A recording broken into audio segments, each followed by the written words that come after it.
Madam ఇప్పుడు రాష్ట్రంలో గతానికి ఇప్పుడు చూస్తే మహిళకి స్వేచ్ఛ ఎలా ఉంది, అంటే మహిళలకు శాంతి భద్రత ఎలా ఉంది? సార్ శాంతి భద్రతలు ఎలాగున్నాయని అనేది 16,800 అగత్యాలు ఎప్పుడు బట్టలు కూడా తీసుకొడితే గతి లేదు. ఆవిడ సొంత జిల్లాలోనే ఇంటికి వెళ్ళి పీక కోసాడు సార్, చంపేశారు. ఇప్పుడు ఎప్పుడు అంటే ఇప్పుడు తప్పు చేసింది తప్పు కాదంట, ఆ సోషల్ మీడియాలో చూపించడం తప్పైందంట. అది లోకేష్ గారి వల్ల ఈ రోజున వైజాగ్లో సాఫ్ట్వేర్ కంపెనీలు రావడానికి, కాంగ్రెస్ కానీ గూగుల్ కానీ రావడానికి, ఇట్లాంటి సంస్థలు రావడానికి కూడా ప్రధాన కారణం లోకేష్ గారిని చూసే వచ్చిందని చెప్తారు. చంద్రబాబు నాయుడు గారిని వదిలేశారు అయితే సార్. 40 సంవత్సరాల రాజకీయ చరిత్ర, కంపెనీలు వస్తున్నాయి ఆన్ ది ప్రాసెస్ వస్తున్నాయి, లేదా 20 లక్షల ఉద్యోగాలు తీసుకొస్తున్నాము అని చెప్పేసి కానిస్టేబుల్ ఉద్యోగాల నోటిఫికేషన్ ఎప్పుడు ఇచ్చారు సార్? గత గవర్నమెంట్ 2022లో ఇచ్చారు. ఎగ్జామ్స్ ఎప్పుడు రాశారు సార్? మా హయాంలోనే రాశారు. అన్ని టెస్ట్లు అయిపోయిన తర్వాత ఫిజికల్ టెస్ట్కి వెళ్ళే ముందు ఒక 36 మంది కోర్టుకి వెళ్ళారు. నేను మీ ఛానల్ ద్వారా ఈ ప్రజలకు కూడా అడుగుతున్నా, ఆ 36 మంది ఎవరు? మేడం, కూటమి ప్రభుత్వంలోనే 29 లోపే మనం అమరావతిని ఒక షేర్ తీసుకొస్తాము, నిర్మాణం మనమే చేయాలనేది గతంలో కూటమి ప్రభుత్వం వచ్చిన కొత్తలోనే ప్రధానమంత్రి మోడీ గారు కానీ, పవన్ కళ్యాణ్ గారు, చంద్రబాబు ముగ్గురు చెప్పారు. మరి వాళ్ళకి న్యాయం చేద్దామనే తాపత్రంతోనే ఉన్నారు తప్పితే మీరు రాజధాని కడదామన్న తాపత్రయం మీకు లేదు. అన్ని విధాలుగా డెవలప్మెంట్ అయినటువంటి విశాఖ యొక్క ల్యాండ్లు తగ్గించాలని ఎందుకు చూస్తున్నారు అని అంటే ఇదే రీజన్. గతంలో జగన్మోహన్ రెడ్డి గారు 3 రాజధానులను విమర్శించినటువంటి ఇది కూటమి ప్రభుత్వం ఈ రోజున 3 జోన్లు తీసుకొచ్చారు. మరి ఏంటి సార్, 3 జోన్లు తీసుకొచ్చారు. మళ్ళీ ఆర్థిక రాజధాని వైజాగ్ అంటారు. ఇదే కదా జగన్మోహన్ రెడ్డి గారు కూడా చెప్పింది. ఆయన చేసిన దానికి ఎన్ని నిందలేసి 3 రాజధానులు అంట, అదంట ఇదంట అని చెప్పేసి ఇవాళ మీరేమో తెలుగులో 3 జోన్లను పెట్టుకొని. మేడం, ఎన్నికల ముందు పవన్ కళ్యాణ్ గారు చెప్పినటువంటి మాటలకి, చెప్పిన స్టేట్మెంట్లకి ఇప్పుడు డిప్యూటీ సీఎం ఉన్నటువంటి ఆయన పరిస్థితికి అప్పటికి ఇప్పుడు ఎలా ఉంది? 32,000 మంది అమ్మాయిలు వీడియోలు ఒక హాస్టల్లో ఒక కాలేజీలో జరిగింది విషయం. ఆ ఇష్యూలో ఆయన ఏమి ఇచ్చారు స్టేట్మెంట్? నువ్వు ఇంకొచ్చి మాకు నీతులు చెప్తుంటే నగ్న వీడియోలు తీసి బ్లాక్ మెయిల్ చేసి ఆ పిల్లని ఎంత ప్రొటెక్ట్ చేశారు సార్?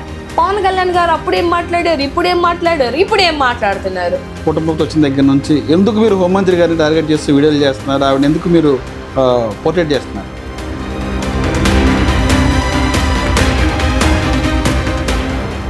ఇది చాలా మందికి నేను ఇవ్వాలనుకున్నటువంటి క్లారిటీ. ఒక మహిళగా, ఒక దళిత మహిళగా ఆ స్థానానికి కూడా భిక్ష పెట్టింది జగన్మోహన్ రెడ్డి గారే. లేకపోతే మీ టీడీపీ మాది బ్రాండ్, మేము విజనరీలము, లేకపోతే మేము తోపులు, మేము తురుములు అని చెప్పుకుంటున్నప్పుడు మీ మొహాలు చూసన్నా రావాలి కదా. ఎవడో అనామకుడు ఒక రషీద్ని నడి రోడ్లో చంపిన రోజు నేను వీడియో చేశాను సార్. నేను చెప్పిన రోజు నేను వీడియో చేశాను. మా ఇంటి మీద దాడులు అవుతున్నాయి, నన్ను బూతులు పెడుతున్నారు, నన్ను బెదిరిస్తున్నారు, నన్ను అవమానిస్తున్నారు. నీ పచ్చి బూతులు ఎల్లంటారు, ఎమ్మంటారు. ఎందుకు మనకి రాజకీయాలు ఫోటోలు మార్పింగ్ చేసి చెప్పుకోవడానికి కూడా చాలా చాలా ట్రోల్ చేశారు సార్ నన్ను. కింద కామెంట్స్ పెట్టారు, ఫోటోస్ నా ఇంటి పేరు దగ్గర నుంచి నా బాడీ షేమింగ్ కానీ, నేను అన్నతో చెల్లి అని పెట్టుకున్న దాన్ని కూడా. ఇప్పుడు రాష్ట్రంలో గతానికి ఇప్పుడు చూస్తే మహిళకి స్వేచ్ఛ ఎలా ఉంది, అంటే మహిళలకు శాంతి భద్రత ఎలా ఉంది? సార్ శాంతి భద్రతలు ఎలాగున్నాయని అనేది నేను ఇందాక చెప్పిన లెక్కల ప్రకారమే 16,800 అగత్యాలు ఎప్పుడు పూర్తిగా స్వేచ్ఛగా తిరుగుతున్నారు మహిళలు. ఎలాంటి అఘాయిత్యాలు లేదు, ఏదన్నా జరిగితే వెంటనే స్పందిస్తున్నారు మా హోంమంత్రి అని చెప్పి పవన్ కళ్యాణ్ గారు చెప్తున్నారు. సార్ ఆవిడ నియోజకవర్గంలోనే బట్టలు కూడా తీసుకొడితే గతి లేదు. ఆవిడ సొంత జిల్లాలోనే ఇంటికి వెళ్ళి పీక కోసాడు సార్, చంపేశారు. వాడు ఎప్పుడో కక్ష పెట్టుకొని వాళ్ళని అంతకుముందు కూడా కేసులు పెట్టారు. వాడు ఇలా చేస్తున్నాడు మా బిడ్డని అలాగని చెప్తే కూడా అట్లీస్ట్ వాళ్ళ ఇంటికి వెళ్ళిందేమో అడగండి. ఇంటికి వెళ్ళకుండా పక్కన ఎవరో సన్మానం చేస్తానంటే వెళ్ళి సన్మానం చేపించుకుంది హోమ్ మినిస్టర్, ఈవిడేం హోమ్ మినిస్టర్ అనే వాళ్ళ వీడియోలు ఉంటాయి, తీయండి బయటికి. ఇవన్నీ నేను వీడియోస్ చూసే, నా సొంత మాటలు నేను ఏమీ చెప్పను. వాళ్ళ కార్యకర్తలు 14 మంది కలిసి మార్చి ఒక ఆడబిడ్డని రేప్ చేసి ఆ పిల్లకి కడుపు చేస్తే వెళ్ళవా నువ్వు? ఆ పిల్లకి ఇప్పుడు డెలివరీ అయ్యి పిల్లలు పుట్టే, బాబో పాప పుట్టింది. ఏం చేసావు? వెళ్ళావా? పలకరించావా?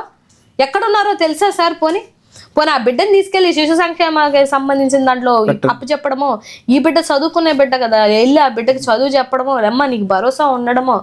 పోనీ మన తునిలో ఒక చిన్న బిడ్డకి ఒకడు మీ టీడీపోడే కదా, ఆ ముసలి తాత చచ్చిపోయాడు, మరి మా కౌన్సిలర్, మరి నువ్వు వెళ్ళి ఎవరికి ఇచ్చారు డబ్బులు? మీరు అగత్యం చేసిన వాడికి డబ్బులు ఇచ్చారా, ఆ బిడ్డకి డబ్బులు ఇచ్చారా?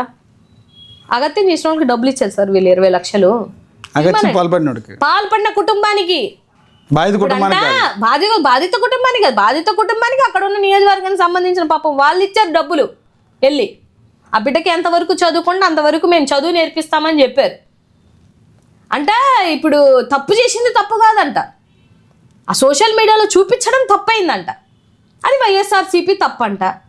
సార్ నిజంగానే ప్రూఫ్ లేకపోతే నమ్ముతారా సార్? వాడు ఆ లైవ్లోనే వీడియో తీసినోడిని బెదిరిస్తున్నాడు అతను, ఆ పెద్ద మనిషి కర్మ అనుభవించి చచ్చాడు అనుకోండి, అది వేరే విషయం.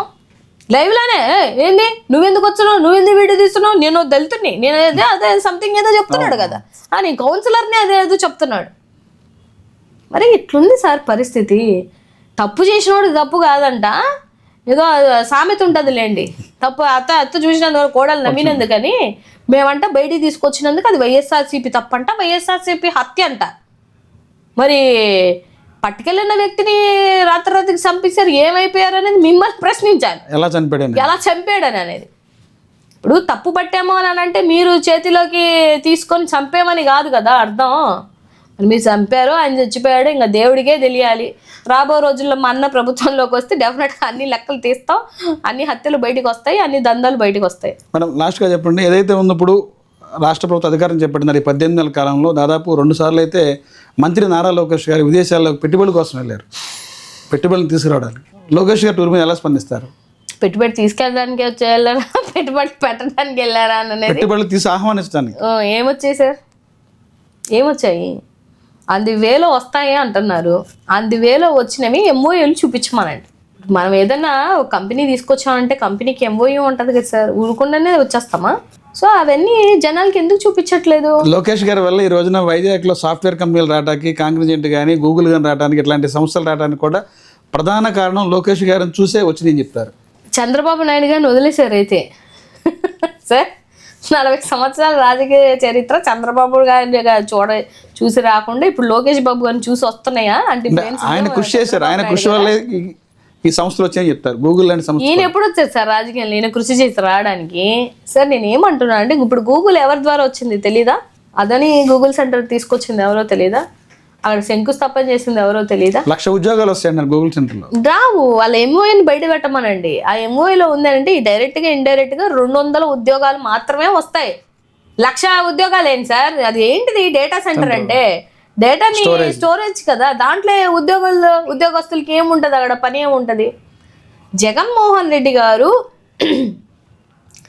ఏదైతే డేటా సెంటర్తో పాటు ఐటీ పార్కు, తర్వాత రీసెంటర్స్, తర్వాత అక్కడ సాఫ్ట్వేర్ జాబ్స్ అన్నీ ఆయన మొత్తం అంతా ఒక క్యాలిక్యులేటెడ్గా పెట్టి 25,000 ఉద్యోగాలు ఇవ్వాలని చెప్పేసి వాళ్ళకు ఒక ఎంఓయూ క్రియేట్ చేసి చేసినటువంటి వ్యక్తి జగన్మోహన్ రెడ్డి గారు. మీరేం చేశారు? మీరే తిరిగి పెట్టి మీరే అన్ని లబ్ధులన్నీ వాళ్ళకి ఇచ్చేసి మళ్ళీ 200 ఉద్యోగాలు రావు అని అంటే, సో ఎప్పుడైనా కంపెనీలు వస్తాయంటే నేను కాదన్ను, కాకపోతే మీరు చేసే విధి విధానాలు బాగాలేవు. దానివల్ల ఇప్పుడు అక్కడ ఉన్న ఉత్తరాంధ్ర యువతకి ఏదో ఒకటి మంచి జరగాలి కదా. అండ్ ఇంత పెద్ద ఇక్కడ జగనన్న హయాంలో 200-300 MW అయితే ఇక్కడ మెగావాట్స్ అయితే ఇక్కడ అంతే సార్ 1000 మెగావాట్. ఎంత ఇబ్బంది కలుగుతుంది సార్? ఇబ్బంది కలగకుండా కూడా చెయ్యాలి కదా. ఇప్పుడు దానికి వాటర్ సర్ఫే అది పవర్ అదంతా ఎంత అవుతుంది? మొత్తం వైజాగ్లో ఉన్నటువంటి పవర్ కన్నా ½ ఆఫ్ ద పవర్ అక్కడికి వెళ్ళిపోద్ది. జగన్మోహన్ రెడ్డి గారు అన్ని మెగావాట్స్కి ఇవ్వలేదు కదా, మీరు ఇచ్చారు. సో ఇచ్చి పోనీ ఏమన్నా జనాలకి ఏమన్నా లబ్ధి చేకూరుతుందా అని అంటే అది కూడా లేదు కదా. సో నేను ఏం చెప్తున్నానంటే సార్, ఇప్పుడు మీరు కంపెనీలు వస్తున్నాయి అందు ప్రాసెస్ వస్తున్నాయి, లేకపోతే 20 లక్షల ఉద్యోగాలు తీసుకొస్తున్నాము అని చెప్పేసి ప్రాసెస్లో నిన్న కూడా కానిస్టేబుల్ ఏదో మాట్లాడారు. కానిస్టేబుల్ ఉద్యోగం అంటేనే కూటమి ప్రభుత్వం, జాబ్ అంటేనే బాబు అంటారు. అవును, నిజంగా జాబ్ అంటే బాబు గుర్తొస్తారా? అద్దెకి తెచ్చుకుని 6,000 పోస్టులు అద్దెకి తెచ్చుకొని అన్ని మావే పథకాలు పేర్లు మార్చుకొని మాదే. ఇప్పుడు కానిస్టేబుల్ ఉద్యోగాల నోటిఫికేషన్ ఎప్పుడు ఇచ్చారు సార్? గత గవర్నమెంట్లో 2022లో ఇచ్చారు. ఎగ్జామ్స్ ఎప్పుడు రాశారు సార్? మా హయాంలోనే రాశారు. అన్ని టెస్ట్లు అయిపోయిన తర్వాత ఫిజికల్ టెస్ట్కి వెళ్ళే ముందు ఒక 36 మంది కోర్టుకి వెళ్ళారు. నేను మీ ఛానల్ ద్వారా ఈ ప్రజలకు కూడా అడుగుతున్నా, ఆ 36 మంది ఎవరు? మా పార్టీ వాళ్ళని కూడా అడుగుతున్నా, ఆ 36 మంది డీటెయిల్స్ బయటికి తీయండి, తెలియాలి కదా. అంటే అప్పుడు ఉద్యోగాలకి అడ్డుపడింది ఆ 36 మంది ఎవరు? ఇప్పుడు రాగానే ఆ 36 మంది కేసు వెనక్కి తీసేసుకొని ఈ చప్పట్లు కొట్టుకొని 6,000 మేమే ఇచ్చాం సార్. ఎంత సిగ్గుచేటు సార్. ఒక క్రెడిట్ ఇప్పుడు జాబ్ అంటేనే యువతకు గుర్తొచ్చేది బాబు అంటారు. నిజంగా జాబ్ అంటే యువతకు గుర్తొచ్చేది బాబే. చోరీలు చేసి బాబేంది సార్? ఇప్పుడు ఆ ఎగ్జామ్స్ రాసిన వాళ్ళందరికీ వాళ్ళ గుండెల మీద చేసుకొని చెప్పమనండి, ఎవరి హయాంలో వాళ్ళు ఎగ్జామ్స్ రాశారు, ఎవరి హయాంలో ప్రిలిమినరీ ఎగ్జామ్స్ అన్ని అయ్యాయి, ఎవరి హయాంలో మీరు ఫిజికల్ దానికి వెళ్తున్నప్పుడు మీకు అడ్డుపడింది ఎవరు? ఒక 36 మంది అడ్డుపడ్డారు, కోర్టుకి వెళ్ళారు. ఆ కోర్టుకి వెళ్ళింది ఎవరో తీయమనండి. వాళ్ళు వచ్చిన తర్వాత వీళ్ళు వచ్చిన తర్వాత వాళ్ళు వెనక్కి తీసుకోవడం ఏంటిది? అడ్డుపడుతుంది వీళ్ళు. మీకు అర్థమవుతుందా సార్? అడ్డుపడుతుంది వీళ్ళు. ఆ 36 మంది ఎవరో బయటికి తీయండి, తెలిసిపోతుంది క్లారిటీగా. అంత చోరీ చేయకూడదు సార్, క్రెడిట్ చోరీ చేసుకోకూడదు. ఇప్పుడు ఆయన చేసిన శంకుస్థాపనలకే మళ్ళీ శంకుస్థాపనలు ఎట్లా సార్? ఇది ఎంత అన్యాయం అసలు. మేడం, కూటమి ప్రభుత్వంలోనే ఈ 29 లోపే మనం అమరావతిని ఒక షేప్ తీసుకొస్తాము, నిర్మాణం మనమే చేయాలనేది గతంలో కూటమి ప్రభుత్వం వచ్చిన కొత్తలోనే ప్రధానమంత్రి మోడీ గారు కానీ పవన్ కళ్యాణ్ కానీ చంద్రబాబు ముగ్గురు చెప్పారు, మనమే నిర్మాణం చేయాలి, మనమే కట్టాలన్నారు. అమరావతి రాజధాని 29లో ఏమన్నా ఒక ఆకారం వస్తుందంటారా సార్? మళ్ళీ ఇప్పుడు ఏదో సెంటర్ లో పాపం ఏదో చెప్పితే పాపం బాధపడి వెనక్కి తిరిగి వచ్చి పార్లమెంట్ లో బిల్లు పెడితే అది న్యాయపరంగా లేదు కదా. ఎందుకు ఇవ్వలేదు? దాని మీద ఇల్లీగల్ థింగ్స్ ఏం ఉండకూడదని ఎందుకు చెప్పారు సార్? ఆల్రెడీ ఇప్పుడు 50,000 ఎకరాలు తీసుకున్నారు, మళ్ళీ ఇంకొక 50,000 ఎకరాలు తీసుకోవడానికి రెడీ ఇచ్చేసారు కదా. మరి ఎందుకు కేంద్రం సపోర్ట్ చేయలేదు మీకు? ఎందుకు పంపించింది బిల్లు పెట్టకుండా అంటేనే మీకు అర్థం అవ్వాలి. అంతేకాకుండా ప్రపంచ బ్యాంకులు కూడా అక్కడ రాజధానికి అనుకూలమైనటువంటి పరిస్థితులు లేవు అని చెప్పడం జరిగింది. మరి మంత్రి నారాయణ గారు ఏమన్నారు? వాళ్ళు చెప్పినా వీళ్ళు చెప్పినా కట్టేదానని మీ భూములు మీ కబ్జాదారులకు ఇచ్చేసి మరి వాళ్ళకి న్యాయం చేద్దామనే తాపత్రంతోనే ఉన్నారు తప్పితే మీరు రాజధాని కడదామన్న తాపత్రయం మీకు లేదు. ఇవాళ విశాఖలో 99 పైసలకే భూములు అని ఇక్కడ డౌన్ చేయడానికి మెయిన్ రీజన్ ఏంటో తెలుసా? ఇక్కడ అసలు ఎందుకు పనికిరానట్టు వరదలు వస్తే చూడలేదా సార్ మొన్న పరిస్థితి? మీరు నీళ్లు తోడు వేయడానికే 500 కోట్లు ఖర్చు పెడుతున్నారంట. కంప చెట్లన్నీ అంతా కట్టేయడానికి ఏమో 100 కోట్లు అంట.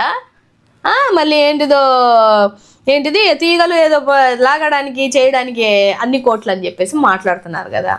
సో మిమ్మల్ని మీ కుల సంఘానికి ఒక వర్గానికి సంబంధించిన కులాలని వాళ్ళని అందరినీ మేపడానికి వాళ్ళని ఎదిగించడానికి మీరు ఇక్కడ ఉన్నటువంటి ఇంత మంచి అన్ని విధాలుగా డెవలప్మెంట్ అయినటువంటి విశాఖ యొక్క ల్యాండ్లు తగ్గించాలని ఎందుకు చూస్తున్నారు అని అంటే ఇదే రీజన్ సార్. ఇప్పుడు చాలామంది మీరు చూడండి, ఏపీ స్టేట్లో ఎక్కడైనా భూములు కొనాలి, ఎక్కడైనా ల్యాండ్ ఇన్వెస్ట్మెంట్ చేయాలి అనుకుంటే ఎక్కడ అనుకుంటారు తెలుసా? విశాఖకు ఉన్నటువంటి క్రెడిబిలిటీ అది. మీరు మీ స్వలాభాల కోసం విశాఖ క్రెడిబిలిటీని తగ్గించాలని అనుకుంటున్నారు. అసలు విశాఖ ఏముంది? ఎందుకు అది అది లేదు ఇది లేదు, జగన్ గారు వెళ్తారంటే అన్ని బురదలు చల్లారా లేదా సార్? సో ఇవాళ మీరెందుకు ఆర్థిక రాజధానిగా నేను విశాఖని పెడతాను? గతంలో జగన్మోహన్ రెడ్డి గారు 3 రాజధానులను విమర్శించినటువంటి ఇది కూటమి ప్రభుత్వం ఈ రోజున 3 జోన్లు తీసుకొచ్చారు. మరి ఏంటి సార్ 3 జోన్లు తీసుకొచ్చారు, మళ్ళీ ఆర్థిక రాజధాని వైజాగ్ అన్నారు. ఇదే కదా జగన్మోహన్ రెడ్డి గారు కూడా చెప్పింది సార్. దీని వెనకాతల జగన్మోహన్ రెడ్డి గారి ఉద్దేశం కూడా ఏంటి అని అంటే, దూర ఆలోచనలో మనం ఉమ్మడి రాష్ట్రంగా కలిసి ఉన్నప్పుడు డెవలప్మెంట్ అంతా ఎక్కడ చేసాం సార్? హైదరాబాద్లో చేసాం. ఇంకొక సైమెంటెన్స్గా ఇంకొక జిల్లా లాంటి జిల్లా ఏమన్నా ఉన్నిందా మన దాంట్లో? లేదు. ఇప్పుడు ఆంధ్ర రాష్ట్రం విడిపోయిన తర్వాత హైదరాబాద్ అటు వెళ్ళిన తర్వాత మన ఆంధ్ర రాష్ట్రానికి ఎంత అన్యాయం జరిగింది సార్? అంటే అది ఉమ్మడి ఇన్వెస్ట్మెంట్ కదా, ఒకరు చేసింది కాదు, ఉమ్మడి ఇన్వెస్ట్మెంట్. రాష్ట్రము అభివృద్ధి అంతా అక్కడ చేసుకున్నాం. ఇవాళ విడిపోయిన తర్వాత ఏమైంది? మనకి రాజధాని లేదు, డెవలప్మెంట్ అయిన ఏరియానే లేదు. సో జగన్మోహన్ రెడ్డి గారు ఏమనుకున్నారు అని అంటే, రేపొద్దున రాయలసీమ వాళ్ళు వచ్చినప్పుడు మాకు కావాలంటే ఏం చేస్తాం సార్? లేకపోతే ఉత్తరాంధ్ర వాళ్ళు మాకు కావాలంటే ఏం చేస్తాం, చేయలేం కదా. మళ్ళీ ఉద్యమం. సో అందుకని 3 ప్లేసులలో 3 విభాగాలుగా 3 ప్లేసుల్ని డెవలప్ చేద్దామని ఆయన తీసుకొని వచ్చినటువంటి దూర ఆలోచన. దీన్ని అంటారు విజనరీ అంటే. ఆయన చేసిన దానికి ఎన్ని నిందలేసి 3 రాజధానులు అంట, అదంట ఇదంట అని చెప్పేసి ఇవాళ మీరేమో తెలుగులో 3 జోన్లని పెట్టుకొని దానికి మళ్ళీ ఆర్థిక రాజధాని తీసుకొచ్చి విశాఖను పెడతానంటే జనాలు నవ్విపోతారు సార్. మీరు ఒకసారి చూడండి, నేను ఎప్పుడైనా సోషల్ మీడియాలో ఇలా మాటలు గతంలోవి ఇప్పుడు చూస్తుంటే కామెడీ షో కింద అయిపోయింది. ఇప్పుడు 2014-14లో చంద్రబాబు నాయుడు గారు ఏం మాట్లాడారు, ఎలక్షన్కి ముందు ఏం మాట్లాడారు, ఇప్పుడు ఏం మాట్లాడుతున్నారు, నాడు నేడు భవిష్యత్ అన్నట్టు. ఇప్పుడు చూస్తే వాళ్ళ మాటలు అర్థమైపోతున్నాయి కదా. పవన్ కళ్యాణ్ గారు అప్పుడు ఏం మాట్లాడారు, ఇప్పుడు ఏం మాట్లాడారు, ఇప్పుడు ఏం మాట్లాడుతున్నారు. ఇవే పెద్ద జబర్దస్త్ షో లాగా అయిపోయింది నాకు. వాళ్ళు ఏదో మన స్కిట్లు వేసుకుంటున్నారు కదా. సో అలాగా మీ మాటలు మీరే బ్రేక్ చేసుకుంటున్నారు. మీ పిఆర్లో మీ పిఏలో ఎవరన్నా మీకు చెప్తున్నారో లేదో మీకు అర్థం అవ్వట్లేదు. కానీ ఇది ఇవాళ సోషల్ మీడియా అందరి చేతిలో ఉంటుంది కాబట్టి మీరు జోకర్స్ అయిపోయారు. మేడం, ఎన్నికల ముందు పవన్ కళ్యాణ్ గారు చెప్పినటువంటి మాటలకి, చెప్పిన స్టేట్మెంట్లకి, ఇప్పుడు డిప్యూటీ సీఎం ఉన్నటువంటి ఆయన పరిస్థితికి అప్పటికిప్పుడు ఎలా ఉంది? ఆయన చెప్పినటువంటి ప్రతి మాట అమలు చేశారా, లేదంటే మామూలుగా రాజకీయ నాయకులాగా ప్రకటనకి సరిపోయిందంటారు? ఆయన మేము అధికారంకి వస్తే ఇది చేస్తామన్నారు, మేము అధికారంకి వస్తే ఆడపిల్లల మీద చెయ్య వేయాలంటే అదే చివరి రోజు అన్నారు. చంద్రబాబు గారు చెప్పారు. ఏమో చెప్పారా సార్ తెలుసా మీకు? ఒక ఆడబిడ్డకు అగత్యం జరిగి సీసీ క్యామ్స్ అంది పెట్టి అక్కడ 300 వీడియోలు ఒక హాస్టల్లో ఒక కాలేజీలో జరిగింది విషయం, గుడ్లవల్లేరులో కదా. ఆ ఇష్యూలో ఆయన ఏమి ఇచ్చారు స్టేట్మెంట్? అవసరమైతే పిలిచి 2 బెత్తం దెబ్బలు కొట్టమన్నాడు. నువ్వు ఇంకొచ్చి మాకు నీతులు చెప్తుంటే మీ బిడ్డలు కాదు కదా అక్కడ ఉన్నింది. నగ్న వీడియోలు తీసి బ్లాక్మెయిల్ చేసి ఆ పిల్లని ఎంత ప్రొటెక్ట్ చేశారు సార్? ఎవరి బిడ్డని అమ్మాయిని అంత ప్రొటెక్ట్ చేశారు మీరు ఆ రోజు. అంతమంది ఆడపిల్లలు మా న్యూడ్ వీడియోలు తీశారు, మా స్నానంలో మా బాత్రూంలలో కెమెరాలు ఉన్నాయంటే కూడా ఈ కూటమి ప్రభుత్వం వినకుండా ఒక్క నాయకుడు కాకపోతే ఈ హోంమంత్రి అయినా బయటకు వచ్చి ఒక్క స్టేట్మెంట్ అని ఇచ్చిందా? మీరు ఆడవాళ్ళు కదా, మీ ఆడబిడ్డలు ఆ కాలేజీలలో ఉంటే ఇలాగే బిహేవ్ చేసేవాళ్ళ? ఏదో పెద్ద మహారాణిలాగా అమ్మాయిని ప్రొటెక్ట్ చేసుకొని వెళ్ళిపోయి అసలు ఏం లేవు అని చెప్పేసి మాట్లాడి మీరు మాత్రం ఇచ్చిన స్టేట్మెంట్ ఏంటంటే ఆయన 2 బెత్తలు దెబ్బలు కొడితే సరిపోద్ది అని. అట్లాంటి వ్యక్తులు మీరు రాజకీయ నాయకులా? నాకు బేసిక్గా చిరంజీవి గారంటే నాకు అభిమానం సార్. పవన్ కళ్యాణ్ గారు రాజకీయంగా ఆయన అన్ఫిట్, నాకు ఇష్టం ఉండదు. వ్యక్తిగతంగా ఆయన సినిమాలు అది కూడా చిరంజీవి గారిని ఇష్టపడి మనం ఆయన మూవీలు చూడాల్సిందే తప్ప రాజకీయ పరంగా నేను ఆయన ఖండిస్తాను. ఎందుకు అని అంటే ఇది ఆయన బిహేవియర్ అయింది. మీరు గతంలో పదవులు రాకముందు ఎలా మాట్లాడారు, ఇప్పుడు ఎలా మాట్లాడుతున్నారు? ఇప్పుడు ఆ సుగాలి ప్రీతి ఇష్యూని రైస్ చేసుకొని మీరు డిప్యూటీ సీఎం పదవి తెచ్చుకున్నారు. చేశారా? 32,000 మంది అమ్మాయిలు తప్పిపోయారు అని అన్నారు, తీసుకొచ్చాడా? కేంద్ర నిఘా వర్గాలు చెప్పి మళ్ళీ ఆయన నేను అనలేదు అన్నాడు సార్. ఆయన అన్నారా లేదా? మరి వీళ్ళకి చెప్పాలి, ఎవరన్నా అంటున్నారా లేదా అని. మేడం ఏంటి మీరు ఈ మధ్యకాలంలో చూస్తే దాదాపు కుటుంబంతో వచ్చిన దగ్గర నుంచి ఎందుకు మీరు హోంమంత్రి గారిని టార్గెట్ చేస్తూ వీడియోలు చేస్తున్నారు? ఆవిడ ఎందుకు మీరు పోర్ట్రేట్ చేస్తున్నారు? మీరు ఒక మహిళ, ఆవిడ ఒక మహిళ, ఇద్దరు ఉత్తరాంధ్ర వాసులు. గతంలో మీరు అక్కడ బీజేపీ పార్టీ ఇన్ఛార్జిగా ఉన్నారు అదే కాన్స్టిట్యున్సీలో. ఇవాళ ఆవిడేమో ఎమ్మెల్యేగా ఉన్నారు, మంత్రిగా ఉన్నారు. ఏంటి మీ ఇద్దరి మధ్య వైరం ఏంటి? సార్ మా ఇద్దరి మధ్య వైరం ఏం లేదు సార్. అలాగైతే నేను గతంలో నేను ఇన్ఛార్జిగా వర్క్ చేసినప్పుడు ఆవిడ అసలు లేదు. 3.5 years వర్క్ చేసింది నేనే, నాకు తెలుసు కదా. నేను ఉన్నాను, నేను ఆడ పని చేశాను. వీళ్ళెవరు ఈ రాష్ట్రంలో ఆ 3 సంవత్సరాలు ఎట్టెళ్ళారో లేదో కూడా నాకు తెలీదు, ఎక్కడ కనిపించలేదు కూడా. నేను హోంమంత్రి అనితానే కాదు సార్, ఆ పదవిలో ఎవరున్నా కూడా ప్రశ్నిస్తాను. ఇది చాలా మందికి నేను ఇవ్వాలనుకున్నటువంటి క్లారిటీ. హోంమంత్రి అనిత గారు ఉండనివ్వండి, రేపొద్దున పవన్ కళ్యాణ్ గారు రానివ్వండి, ఆయనకి ఎందుకో కోరిక ఉంది కదా హోంమంత్రి అనేది, హోంమంత్రి అవ్వాలని కోరిక ఉంది కాబట్టి. సో ఎవరు ఆయన వస్తే వేరేలా ఉంటుంది అంటున్నారు.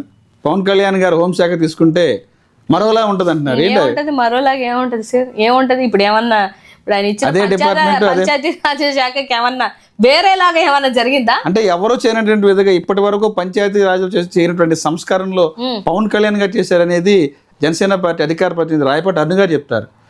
పవన్ కళ్యాణ్ గారు తీసుకున్నటువంటి ప్రతి శాఖలో కూడా ప్రక్షాళన చేయగలిగారు. ఇప్పటి వరకు స్వతంత్రం వచ్చిన దగ్గర నుంచి ప్రభుత్వాలు ఏర్పడిన దగ్గర నుంచి ఏ నాయకుడు ఏ మంత్రి చేయనటువంటి సంస్కరణలు మంచి పనులు ఆ శాఖల్లో పవన్ కళ్యాణ్ గారి వల్లే సాధ్యమైనది రాయపడ్డారని చెప్తారు. ఏం చెప్తారు కదా అప్పుడు రాయపడ్డారు నాకు అడుగుతున్నాను నేను. మరి మొన్ననే ఈ కూటమి ప్రభుత్వం ర్యాంకింగ్స్ ఇచ్చుకుంటే ఆ ర్యాంకింగ్ టాప్ 5లో మీ నాయకుడు లేడు టాప్ 3లోనన్నా ఉండాలి కదా. అన్ని వినూత్నమైనటువంటి చేంజెస్ మీ నాయకుడు తీసుకొని వస్తే ఉండాలి కదా, లేడే. అది మీ కూటమి ఇచ్చుకున్నటువంటి ర్యాంకింగ్స్, మావి కాదు. మరి రాయపడ్డారన్న చాలా కష్టపడింది కదా. మరి మీ పార్టీ నాయకులు నిన్ను కొట్టినప్పుడు మీ నాయకుడు ఏమన్నా నీకు సపోర్ట్ వచ్చాడా? పోనీ వాళ్ళని ఏమన్నా పార్టీలో నుంచి బహిష్కరించారా? ఎన్నికల టైంలో ఇప్పుడు పోస్ట్ చైర్మన్ కూడా ఇచ్చారు. ఇప్పుడు ఏమి ఇచ్చారు ఆ పర్సన్కి? ఇదేదో నాకు తెలియదు సార్. అది చాలా వినూత్నమైనటువంటి ఎవరైతే ఇది మధ్య ఘర్షణ జరిగిందో అవునా ఆ రియాజ్ అన్న పర్సన్ కి చైర్మన్ ఇచ్చారు. Very good. అయితే సో చాలా వినూత్నమైనటువంటి చేంజెస్ నిజంగానే జరిగాయి. ఇప్పుడు కొట్టిన మహిళని ఎవరైతే కొట్టారో అంటే ఎందుకు కొట్టారో కూడా ఆలోచించాలండి మనం. ఇప్పుడు వాళ్ళుగా కొట్టారో అమ్మాయి అని అంటే ఈ అమ్మాయి నోటి దురుసు ఎట్లుండదో మాకు తెలుసు. డిబేట్లో చాలా చాలా నోరు అదుపు అడ్డు లేకుండా మాట్లాడుతుంటది. సో అందుకనే నోరు అదుపు లేకుండా మాట్లాడితే కూడా ఎవరు ఏంటనేది కూడా పార్టీకి తెలిసిపోతుంది సార్. ఒక లైన్లో మాట్లాడితేనే ఏ పార్టీలో అయినా కూడా మనకి విలువ ఉంటుంది. మనమేదో రెచ్చిపోయి ట్రోల్ అయిపోతున్నాము లేకపోతే ఫేమస్ అయిపోదాము అని చెప్పేసి నోటికి అదుపు లేకుండా మాట్లాడితే ఇప్పుడు రాయపట్టు పరిస్థితి ఎలాగుందో అలాగే ఉంటుంది. సో లైన్ దాటాలి. ఇప్పుడు బోరుగడ్డ అనిల్ దాగా ఇంకొక రాయపట్టు అరుణ అవ్వాలనుకుంటున్నావు కాబట్టి చాలా చండాలమైనటువంటి మాటలు మాట్లాడుతుంది తను. సో డెఫినెట్గా నేనేమంటానంటే నోరు అదుపులో పెట్టుకొని ఇప్పుడు మా నాయకుడిని ఏమన్నా అన్నారు అనుకోండి సార్, సబ్జెక్ట్ పరంగానే నువ్వు ఖండించు, నేను కాదన్ను. అధికార ప్రతినిధులుగా మన పని ఏంటి? పార్టీని ప్రొటెక్ట్ చేసుకోవడమే కదా. ప్యానెల్లో మేము వచ్చి కూర్చున్న తర్వాత ప్యానెల్లో మీరు ఒక క్వశ్చన్ వేస్తే మేము దానికి డెఫినెట్గా మేము రిప్లై ఇవ్వాలి, రీకౌంటర్ చెయ్యాలి. అంతేగాని నువ్వు ఎన్ని జగన్మోహన్ రెడ్డి గారిని అడ్డగోలుగా నువ్వు మాట్లాడుతున్నావు అని అంటే అది ఎంతవరకు కరెక్ట్? ఎందుకు ఊరుకుంటారు? 1,32,00,000 మంది వైఎస్ఆర్సీపీ వాళ్ళు. సో వాళ్ళ మనోభావాలు దెబ్బతీయకుండా మీరు ఏం మాట్లాడినా చెల్లుతుంది.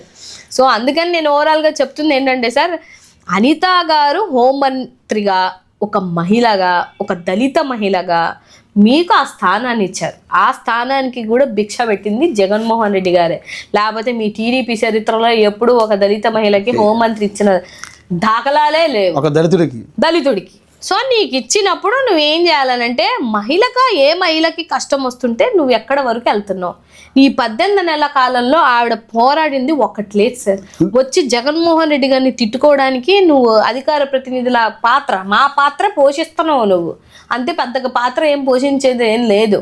ఈ మధ్య మళ్ళీ మరి బాగా గట్టిగా కౌంటర్లు అయిపోయినాయి. అనిత గారు మీకు ఏమైనా జెల్సీ ఉందా? అంటే అదే కాన్స్టిట్యున్సీ మీరు గతంలో ఇన్ఛార్జ్ చేశారు, ఆవిడ ఇప్పుడు అదే కాన్స్టిట్యున్సీకి ఎమ్మెల్యేగా గెలిచారు, మంత్రిగా ఉన్నారు. అంటే జెల్సీ వల్ల ఏమైనా విమర్శిస్తున్నారా పదే? అంటే ఆవిడ కూడా పదే చెప్తారు పులివెందుల ఎమ్మెల్యే జగన్ రెడ్డి అంటారు. ఆవిడ జెలస్ కు ఫీల్ అవుతుందా జగన్మోహన్ రెడ్డి గారి మీద? కాదు కదా సార్, నాకేం జెల్సీ లేదు సార్. ఐఎమ్ స్ట్రేట్ అవే చెప్తున్నా. నేను ఆ పదవిలో ఎవరు వచ్చినా కూడా ఇంతే ఉంటుంది. నా వాయిస్ ఇలాగే వినిపిస్తాను. ఇది ప్రజల పక్షాన వినిపిస్తున్నటువంటి గొంతు. ఆడబిడ్డలకు అన్యాయం జరుగుతుంది కాబట్టి నువ్వు ఎటువంటి పరిస్థితుల్లో ఆడబిడ్డ కష్టం ఆడబిడ్డకే కదా సార్ తెలుస్తుంది. ఇప్పుడు నేను గతంలో మీరు చెప్పినప్పుడు ప్యాడ్స్ కి సంబంధించినటువంటి విషయాల్లో 100 రూపాయలు కలెక్ట్ చేసి విప్పి చూపించండి అడిగినటువంటి దరిద్రమైనటువంటి కూటమి ప్రభుత్వం. పోయి ఈ విషయం అన్ని ఛానల్లో బయటకు వచ్చింది కదా, మీరేమన్నా వాళ్ళని సస్పెండ్ చేశారా? లేదే. నీ దళితుల్ని, నువ్వు దళిత అమ్మాయివే కదా, 10 సార్లు నేను దళిత మహిళని ఆ టైంలో చెప్పుకున్నప్పుడు ఇప్పుడు నీ దళితులకి ఏమండగా ఉంటున్నావు నువ్వు? అక్కడ బహిష్కరిస్తున్నారంటే బహిష్కరణ అన్న వర్డ్కి నీకు బాధ రావట్లేదా? నేను అదే అడుగుతున్నాను సార్. ఇవాళ ఆడబిడ్డలు గొంతులు కోసేస్తున్నారు. ఇంటికి వెళ్ళి ఏం చేస్తున్నావు? వెళ్ళావా? కలిసావా? పోనీ అట్లీస్ట్ మానవతంగా మహిళగైనా నువ్వు వెళ్తున్నావా? లేదే. ఒక మీటింగ్ వెళ్ళి ఎక్కడికి వెళ్తుంది? సినిమా ఫంక్షన్లకి మొన్న ఏదో యాంకరింగ్ చేస్తుంది. అక్కడ వెళ్ళి ఆ రామ్ హీరోకి యాంకరింగ్ చేస్తుంది. ఇదా సార్? ఇట్లాంటి పరిస్థితుల్లో ఇంక నేను అడగకుండా ఏం చేయాలి సార్? కాలేజీలు లేవంటది. నువ్వు ఉత్తరాంధ్రలోనే కదా ఉన్నావు. ఎంత స్వామి పూజ చేసుకోవడానికి ఇంత దరిద్రమా సార్? విజయనగరంలో కాలేజీ లేదా? అనితకి నేను ఓపెన్ ఛాలెంజ్ ఇస్తున్నాను, నాతో పాటు రమ్మనండి. నేను విజయనగరంలో ప్రభుత్వ మెడికల్ కాలేజ్ ఉందా లేదా పిల్లలు చదువుకుంటున్నారా లేదా, అడ్మిషన్స్ అవుతున్నాయా లేదా నేను చూపిస్తా. నర్సీపట్నం కాలేజీలో కూడా ఆ రోజు ఎక్కడికి వెళ్ళావు, పారిపోయావు, లేవు. నువ్వు లేవు, ఆయన పత్రుడు గారు లేరు. ఎక్కడికి వెళ్ళిపోయారు మీరిద్దరు? దమ్ముంటే రండి పులివెందుల ఎమ్మెల్యే అని అన్నావు కదా, వస్తే ఇద్దరు పారిపోతారు. అడుగునంటే మేము చూపిద్దాం కదా, నేను కూడా ఉన్నాను కదా ఆ రోజు, నేను వెళ్ళాను కదా. కాలేజీ లేదా? మీ కాడ 5,000 కోట్లు లేక మీరు బిడ్డల చదువులు దూరం చేద్దామని చెప్పేసి ఇవాళ నీతి మాటలన్నీ చదువుతున్నావు. కాలేజీ కానిస్టేబుల్ చదవాలంటే ఎంత కష్టం, ఎంత ఇదనంటే మెడికల్ విద్య చదవడం అనేది ఎంత కష్టం.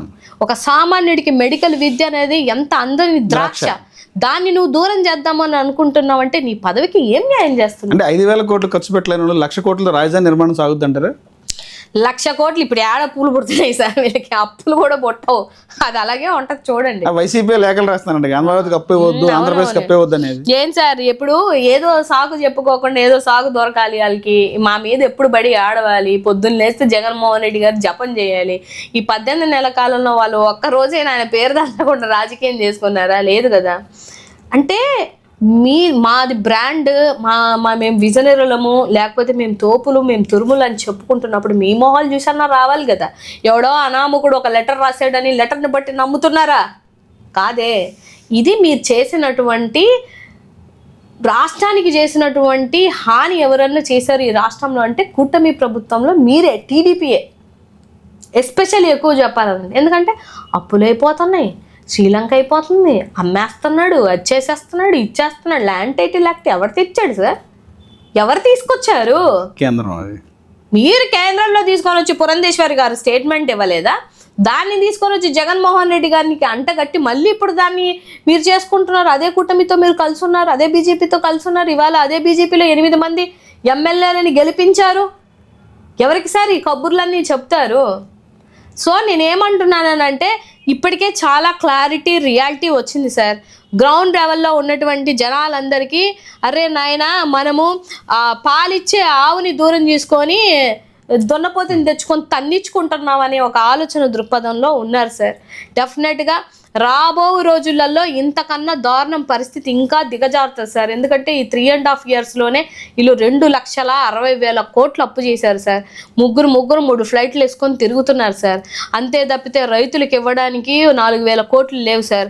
మెడికల్ కాలేజీలు బాగా చేసుకొని ప్రభుత్వంలోనే నడుపుకోవడానికి 5,000 కోట్లు లేవు సార్.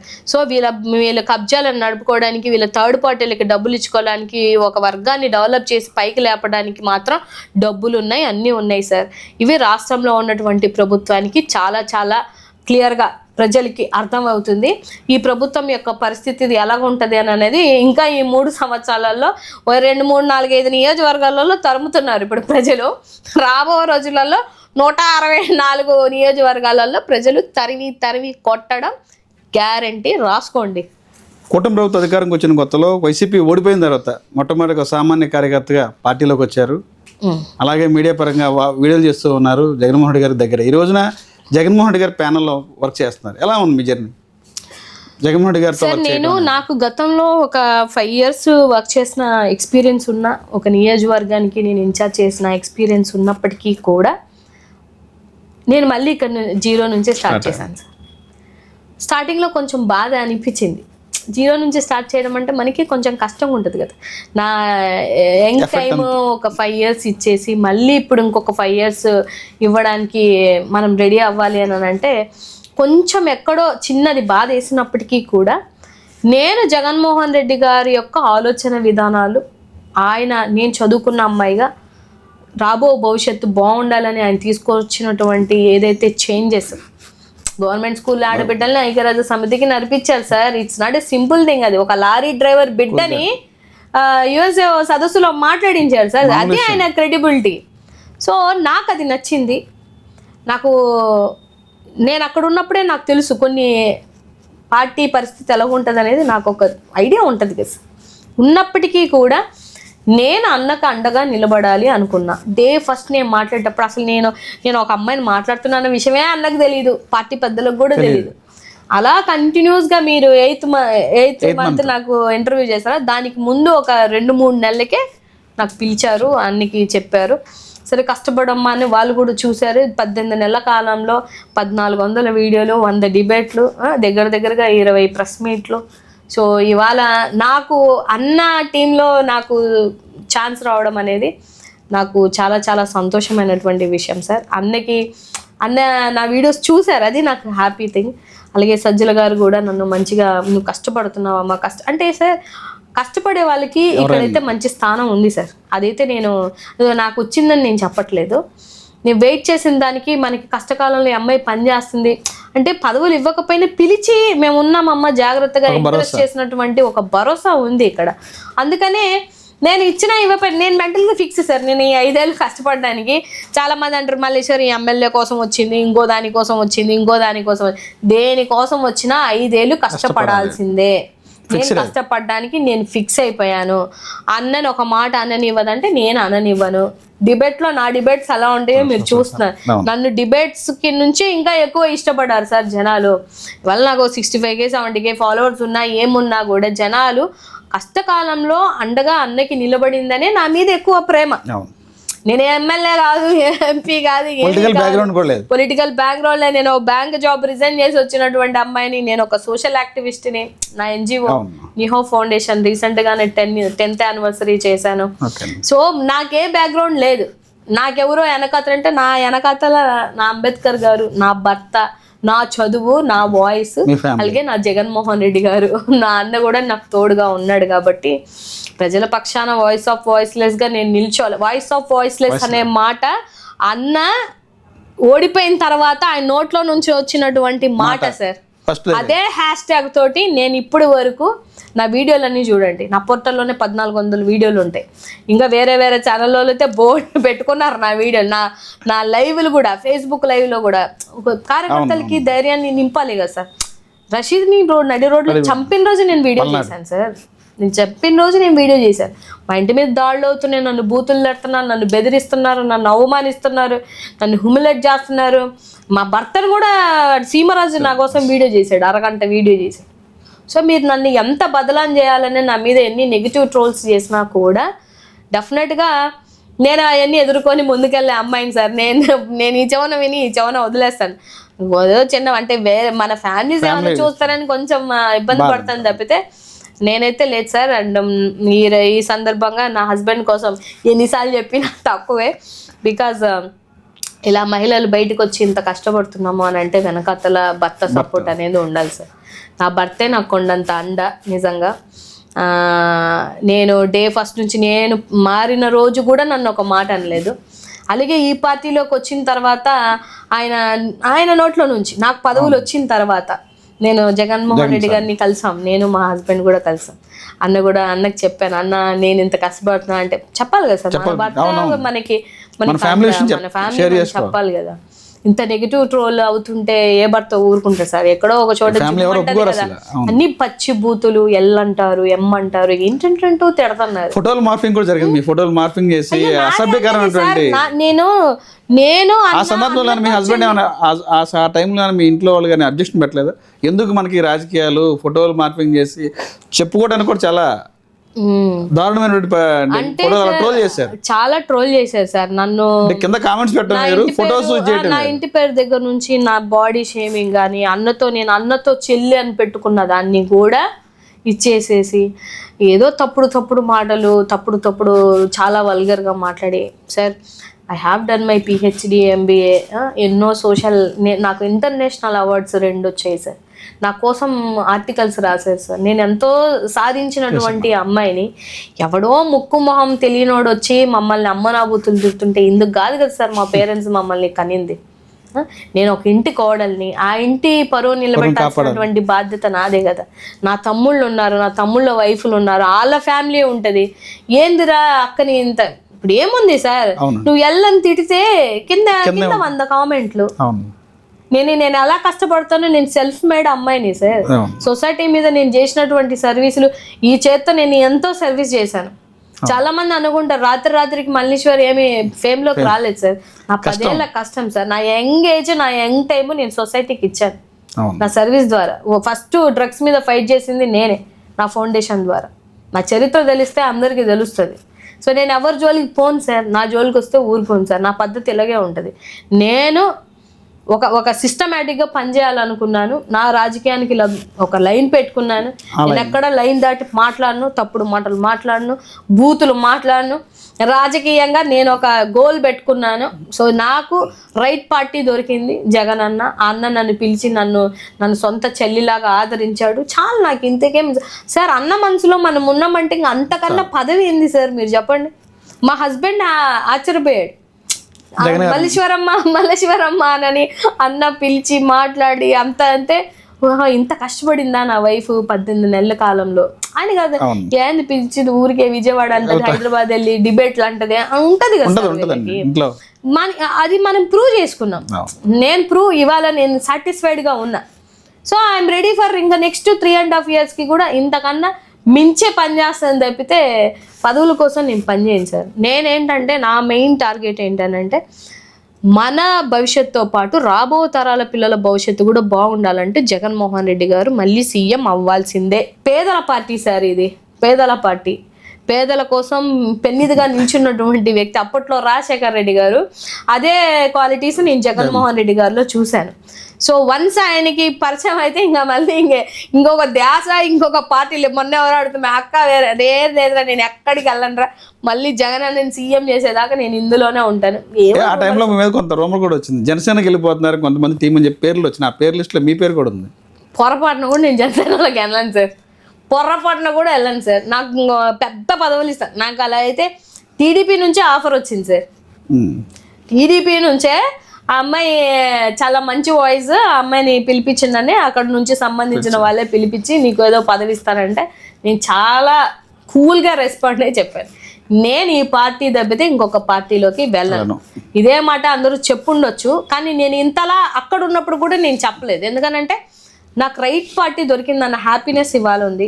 ఒక దమ్మున్న నాయకుడు వెనకాతల పనిచేస్తున్నాను, ఆయనకి అండగా నేను నిల్చున్నానంటే, అండగా అంటే అని కాదు, నా వాయిస్ ద్వారా ఏదో ఉడత సహాయం చేస్తున్నాను నేను అన్న కోసం.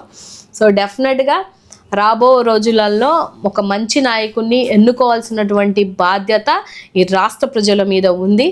అన్న గతంలోనే చెప్పాడు, ఇది పెత్తందారులకి పేదలకి జరగబోతున్నటువంటి యుద్ధం అని చెప్పి.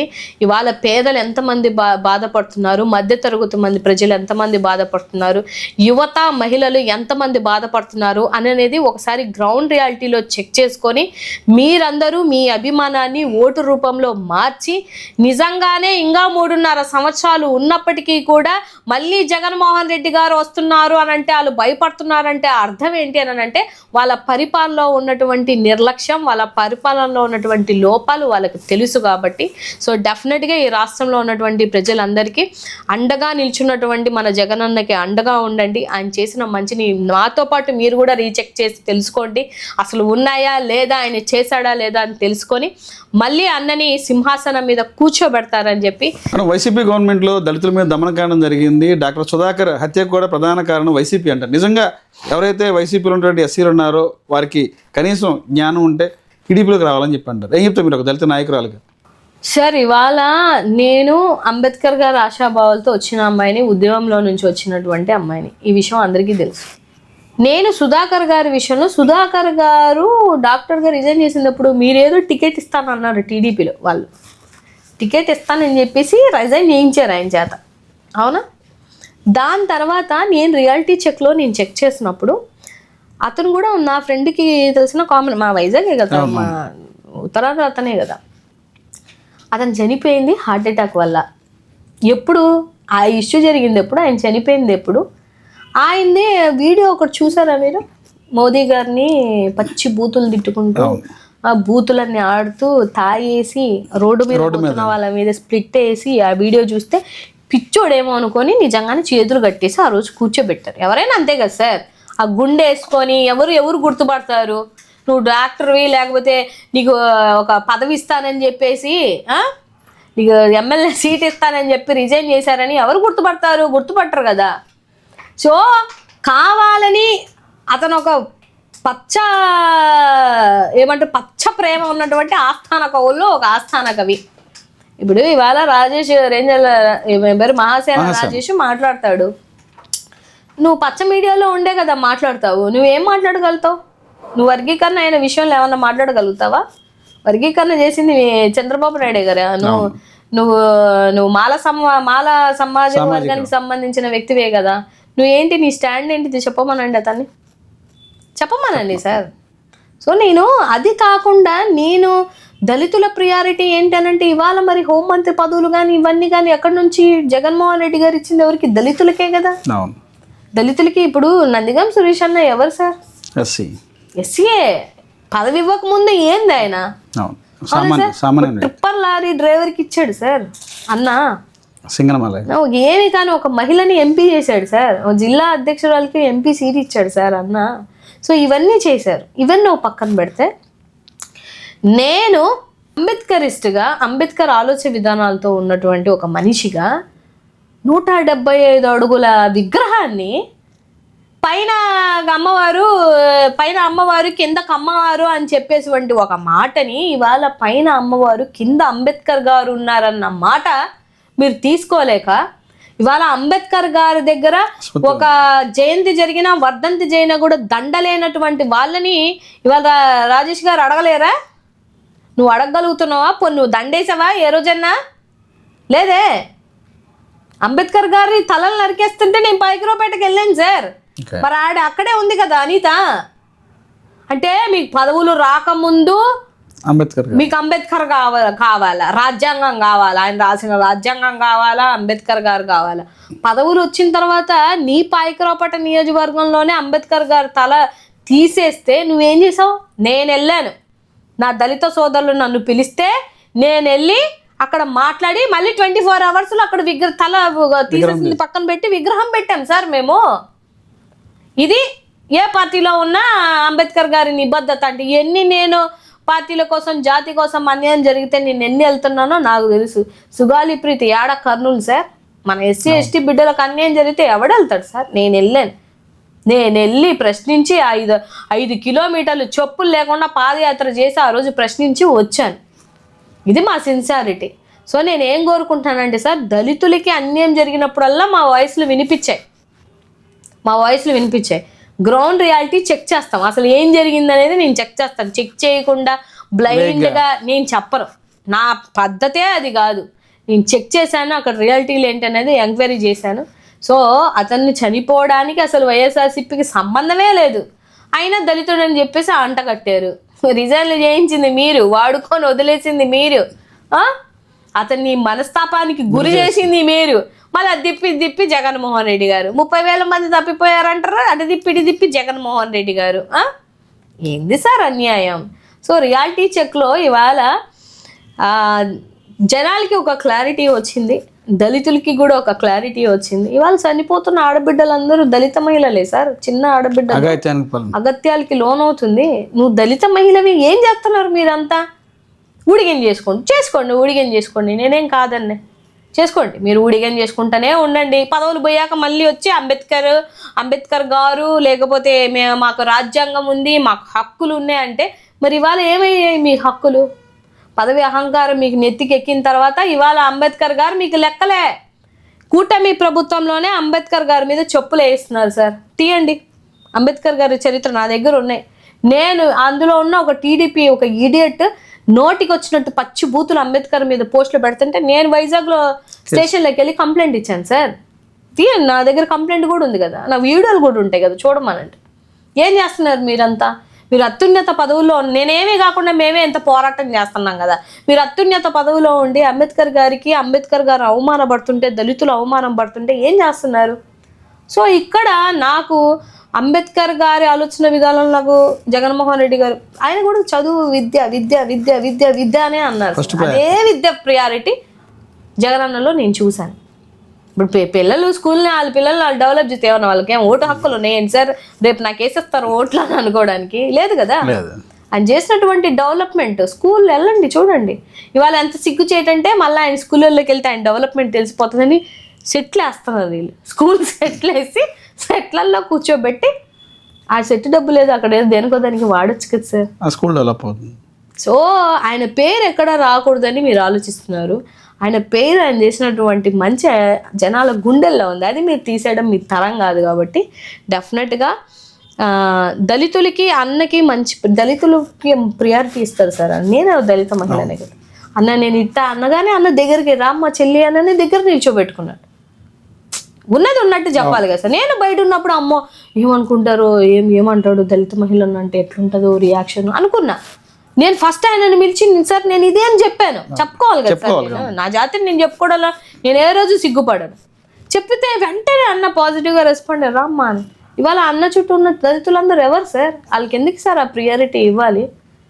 నేను ఇవాళ వచ్చిన తక్కువ టైంలో అన్న టీంలో నాకు స్థానం ఎందుకు కల్పించారు సార్? కష్టపడుతుంది అమ్మాయి పని చేస్తుంది అనేది ఉద్దేశం లేకపోతే చెయ్యరు కదా. అవకాశం రాదు. అవకాశం ఎట్లా వస్తుంది సార్? సో మన కష్టానికి తగ్గట్టుగానే ప్రతిఫలం వచ్చిన రోజు మనం ఇంకా ఫోర్స్ఫుల్గా పని చేస్తాం. సో రాబో రోజులలో డెఫినెట్గా నేను అన్న కోసం అయితే పని చేయడానికి నేను రెడీ సార్. నా గొంతు వినిపించడానికి నేను రెడీ సార్. పదవులు ఇస్తారా ఇవ్వరా అనేది పక్కన పెడితే నాకు అన్న జగన్ అన్న సీఎం అవ్వాలి, ఇది నా టార్గెట్. నేను ఒక పోస్ట్ పెట్టా గత సంవత్సరంలో, అన్న పలానా రోజు మన ఇది ప్రమాణ స్వీకారం చేస్తారని చెప్పేసి నేను పెట్టాను. ఆ పోస్ట్ నేను ఇప్పటి వరకు తీయలేదు సార్.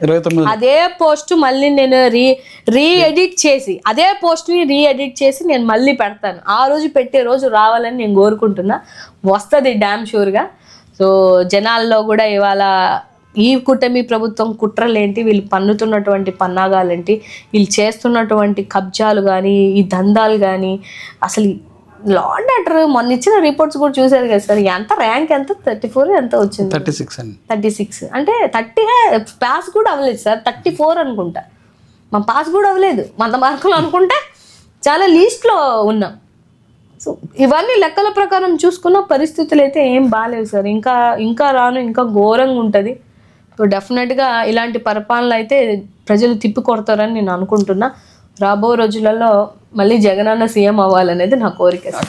ఏదైతే ఉందో రాష్ట్ర ప్రభుత్వం గతంలో ఎన్నికల ముందు జగన్మోహన్ రెడ్డికి మించినటువంటి సంక్షేమం అందిస్తాము, జగన్ను మించి అభివృద్ధి చేస్తామని చెప్పినటువంటి కూటమి ప్రభుత్వం అధికారంకి వచ్చిన ఈ 18 నెలల కాలంలోనే రాష్ట్ర ప్రజలు అసంతృప్తి వ్యక్తం చేస్తున్నారు. చెప్పేదైతే ప్రచారం ఎక్కువ, ప్రచారం ఎక్కువ, పని తక్కువ అనేది నాగమల్లేశ్వరి చెప్తున్నారు. ఇది 18 నెలల కాలంలో దళితుల మీద అనేకమైన దాడులు జరుగుతున్నాయి. కనీసం స్పందించిన పరిస్థితి అయితే లేదు. రాబోయే రోజుల్లో కూడా ప్రజలు జగన్మోహన్ రెడ్డిని కోరుకుంటున్నారు. వచ్చేది జగన్మోహన్ రెడ్డి. మరలా 29లో జగన్మోహన్ రెడ్డి సీఎం అయ్యేంత వరకు నేను పార్టీ తరఫున కష్టపడతానని చెప్పి కూడా మల్లేశ్వరి చెప్తున్నారు. ఇది ఇక్కడ పరిస్థితి. నాకు ఇటువంటి అవకాశం ఇచ్చిన నాగమల్లేశ్వరి గారికి ధన్యవాదాలు. మీకు కూడా ధన్యవాదం సార్. మీ టైం కేటాయించినందుకు ధన్యవాదాలు. మీ ప్రేక్షకులకి ధన్యవాదాలు, మీకు ధన్యవాదాలు. డే ఫస్ట్ నాతో ఇంటర్వ్యూ చేశారు, మళ్ళీ 10 నెలల కాలం తర్వాత మళ్ళీ సెకండ్ ఇంటర్వ్యూ చేస్తున్నారు. చాలా చాలా సంతోషంగా ఉంది. నా డెవలప్మెంట్లో కూడా మీరు నాకు తోడై ఉన్నారు కాబట్టి మీకు ప్రత్యేకంగా ధన్యవాదాలు. Thank you madam.